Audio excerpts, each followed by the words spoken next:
It's a big night of high school sports in our community. The News 8 Highlight Zone starts now.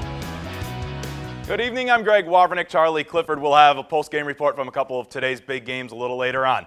Let's begin at Carson Park in Eau Claire. A game tabbed as the Division V state title game occurring 1 week early. Arcadia taking on Amherst. These teams ranked number 1 and number 2 in the state and the FinalWithSports.net rankings. Opening play for Arcadia, check it out. Jim Hesley in motion, he gets the screen catch and some blocks, and then he goes 70 yards. It's 7-0 Raiders with the quick lead. After an Amherst fumble, Rob Hesley finds Zach Krunczynski from 8 yards out, and Arcadia is quickly up by 2 touchdowns. 14-7 the score after one. Second quarter, Brandon Petrowski runs Amherst even. 14 all after the 1-yard score. 2-minute drill for Hesley. Connects with Krunczynski again. Arcadia takes a 21-14 lead into the break. Third quarter, Amherst quarterback Garrett Groshek gets his way. 3rd and 9 to Josh Suzuki, 43 yards, and we're tied 21-21 after a Jim Hesley interception. Groshek again to the air, this time 33 yards. Amherst takes their first lead of this game. It's 28-21, and the Falcons just keep on scoring in the second half. Hesley intercepted twice, Amherst scoring off of both picks. Arcadia kept out of the end zone in the second half. Amherst wins it 42-21. With more on the Raiders, here is News 8's Charlie Clifford. Greg, 42-21, Arcadia's state run falls a game short. I'm joined now by head coach Derek Updike. Coach, the second half, a different team, a different offense there for Amherst. What was the biggest adjustment they made? Well, they just made plays. You know, they hit a couple big passes on us, and we felt like we had a good plan with it. Match up athlete for athlete. We felt good about it, and they just made the plays. And we couldn't get guys out in open space, and they, you know, every time we'd get a play, we had a penalty, and it was a tough night. 33-3 over the past 3 years. What have the Hesley brothers and this group of seniors done for this program? Well, it's been a big, you know, I mean, there's a lot of leadership there, and it's not just good players, but it's good leaders, and no, it's hard to watch them go. So it's a tough night. Thanks for the time, Coach. Yep, appreciate it. Greg, that'll do it here from Eau Claire. Send it back to you. Thanks, Charlie. Well, another area team tries to knock out the number 1 ranked team in the state, this time in Division 6. Melrose Mindoro already beating number 2 Pecatonica Argyle last week. Mustangs face number 1 Darlington now in level 4 at Middleton. Winner advancing to the state championship game. First quarter, Darlington on the 1-yard line, looking to score the first points of the game. Jared Meester tries the QB sneak, but coughs it up. Drew Blaken picking up the fumble. We move to the second, still scoreless. Sam Boone over the middle, hits Devin Christofferson. Christofferson doing the rest. He gets the end zone. Mustangs strike first 6-0. Later in the quarter, Darlington responds. Hunter Johnson punches it in. Darlington grabs a 7-6 lead after the extra point. Time winding down now in the first half. Jared Meester lets one fly to the end zone. Trevor Johnson there gets his feet in bounds for the touchdown. They lead 14-6 at the break. Second half, Redbirds on the attack again. It's another Meester to Johnson connection for a TD. Redbirds extend the lead 28-6. Third quarter, Mustangs trying to stay in this ball game. They get a big play on special teams. Aaron Scaife punt return. He makes his way to the sideline, and he is gone. Mustangs back within 2. The score 28-12, but that's as close as they'd get. A great playoff run for the Mustangs comes to an end. 42-12 the final in this one. To Division 7, Bangor looking for its first appearance in the state championship game. Cardinals taking on Catholic Central over in DeForest. First quarter, Bangor with the ball first, and they waste no time. Andrew Piskey, 44 yards to pay dirt. Cardinals lead 7-0 just a minute into the game. Still in the first quarter, Piskey again, this time from 5 yards away, runs it right up the gut. It's 14-0. Second quarter, the Cardinals up by 8. Piskey takes the first handoff. He gets to Luke Reeder then. Reeder sprinting 20 yards for the score. More Cardinals, more Piskey. He takes off for the end zone again, flattening defenders on his way. Wow. They go in the locker room up 28-6. Piskey already with 222 yards. Third quarter, forgive me if I sound like a broken record.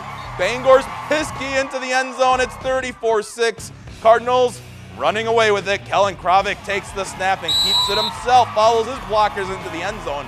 Bangor is off to Camp Randall. Look at that score, winning 48-6. Piskey, 299 rushing yards and 4 touchdowns. To the other Division 7 semifinal, Pepin Alma knocking out Coleman 35-7. So the Eagles return to state for the second straight year. Trevor Height with big touchdown runs to start both the first and second half. So it's Pepin Alma versus Bangor in the Division 7 state title game Thursday morning at Camp Randall in Madison. Welcome back to the News 8 Highlight Zone. Entering the day with 5 shutouts, a 13-0 record, and an average of 48 points per game, Caledonia saved their best for last. Warriors versus Pipestone area, the Class 2A championship. Opening drive of the game, Owen King to Alex Gorgon, Caledonia in front 7-0. Score would stay that way all the way into the second quarter. Pipestone area just 13 yards away from tying the game when Mitchell Schmitz recovers the fumble. Warriors march the football 86 yards down the field. King and Gorgon hook up again. They lead 13-0. Next possession after a turnover on downs, Sam Stemper 2-yard touchdown run. And another turnover yet again leads to another Caledonia touchdown. Stemper, his second score of the game. Then right before the half, watch this throw. King rainbows a perfect 39-yard pass to Colton Lampert. A huge second quarter has Caledonia in front 33-0. The sophomore King in the second half continues to shine. Rolls out right, and look at that throw. Hits Lampert for his 4th touchdown pass of the game. An impressive victory to cap off an impressive season. 40-0 the final. With more, here is News 8's Charlie Clifford at TCF Bank Stadium. Greg, the party's underway. The state champs are on the way back east for the 6th time in 9 seasons. You guys saw older brothers, cousins, idols do it. How does it feel to have these medals? Feels awesome, you know. It's a tribute to our coaches. It's awesome. It's a good feeling. Alex, we talked about your brother, the pain train, and how much you wanted to live up his legacy. Your big first quarter, your big first half, really. How does it feel to put that performance in? It means a lot to me. I mean, knowing that he's up there and he's cheering me on, I knew he was up there, and I just wanted to let the seniors go out with a big bang, and that's what I played for, is for these guys. So. Oh, and I know these seniors give you some flack for being the youngster of the group, but where was your head pregame? Was there nerves that you've never experienced before?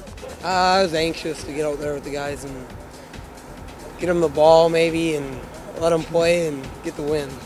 That's a wrap. Start to finish domination this year for the Caledonia Warriors. The state champs are coming back to town. Thanks, Charlie. Viterbo Volleyball hosting the North Star Conference Tournament Final Four. Vhawks facing Presentation tonight. Winner advancing to tomorrow's championship match. We pick it up in Game 1. Viterbo's Sierra Sko with a big kill. Vhawks leading Game 1 by 9. Still in the first game, more Viterbo. This time, Sarah Biermeier with the block. They take Game 1 25-9.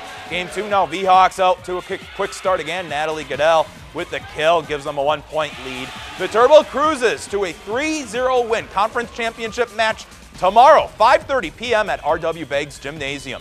Home opener for the Viterbo women's basketball team facing number 6 in the nation, Jamestown University. Back-to-back steals by Kyra DeWall leads to a pair of easy layups. Jamestown up 10 after 1 quarter of play. Viterbo finishes the second quarter strong. Whitney Hansen basket plus foul, but Viterbo wouldn't have enough to pull off the upset. They lose 74-60. UW La Crosse men's basketball fall to number 1 in the nation, Augustana, 88-60. Winona State soccer losing the first round of the NCAA Division II National Tournament. Welcome back to the News 8 Highlight Zone. Time for our play of the night. We go back to DeForest. Bangor running back Andrew Piskey, one of his 4 rushing touchdowns, running over defenders. 299 total yards tonight in a win. So it's Bangor versus Pepin Alma in an all-area Division 7 state championship that will be played Thursday morning at Camp Randall Stadium in Madison. Also, congrats once again to the Class 2A champions in Minnesota, Caledonia Warriors. Stat of the day right here. They beat their opponents in the first half this year by a combined score of 497-0. We're out of time. Have a great weekend, and thanks for watching the News 8 Highlights.